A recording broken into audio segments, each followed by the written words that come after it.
Iran জানিয়ে দিল পৃথিবীর কোনো শক্তি দেশটিকে দুর্বল করতে পারবে না। না, অহংকার নয়, বরং পৃথিবীর অন্যতম অহংকারী বিশাল শক্তির অধিকারী রাষ্ট্র যুক্তরাষ্ট্রকে ইঙ্গিত করে উচ্চারণ করা এই প্রতিটা শব্দই যেন এক প্রকার যুদ্ধাস্ত্র। এই আত্মবিশ্বাস আর সাহসী ইরানকে করে তুলেছে মধ্যপ্রাচ্যের নায়ক, যারা স্বৈরশাসনের সামনে মাথা না নিচু করে বরং বুক চিতিয়ে দাঁড়িয়ে চ্যালেঞ্জ ছুড়ে দিয়েছে, পারলে আমাদের দেশ ছুঁয়ে দেখাও, সেই হাতই আর থাকবে না।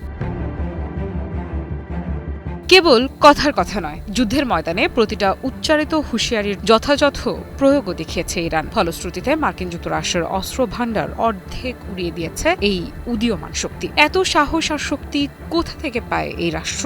দেশপ্রেমী বোধহয় এর একমাত্র উত্তর। সত্যিকারের দেশপ্রেমিকেরা মাথা নোয়ায় না।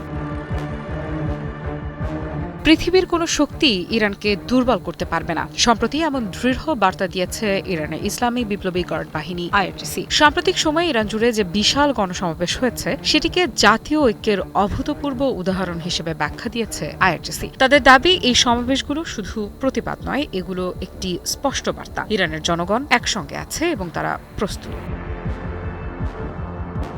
আইআরজিসি বলছে এই অংশগ্রহণ কোনো সাধারণ ঘটনা নয়, বরং এটি দেখিয়ে দিয়েছে চাপ যতই বাড়ুক ইরানের জনগণ পিছু হটবে না। তাদের ভাষায়, শত্রুর সামনে মাথা নত করা এই জাতির স্বভাব নয়। এখানে আরেকটি গুরুত্বপূর্ণ দিক তুলে ধরা হয়েছে। এই সমাবেশগুলোকে নতুন সর্বোচ্চ নেতা মুজতবা খামেনির প্রতি আনুগত্যের প্রকাশ হিসেবেও দেখছে আইআরজিসি। অর্থাৎ শুধু রাজনৈতিক নয়, নেতৃত্বের প্রতি আস্থাও এখানে বড় একটি বিষয় হয়ে উঠেছে।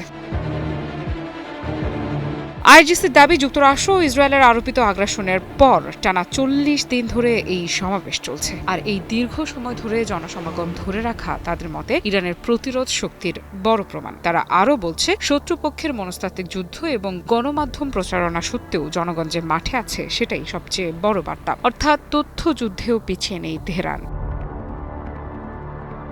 কি বুঝলেন ভাই? অনলি জেডাই চাই। সবশেষে আইআরজিসি আহ্বান জানিয়েছে এই সমাবেশ চালিয়ে যাওয়ার, কারণ তাদের মতে এই ঐক্য এবং সশস্ত্র বাহিনীর প্রস্তুতি নিশ্চিত করবে চূড়ান্ত বিজয়।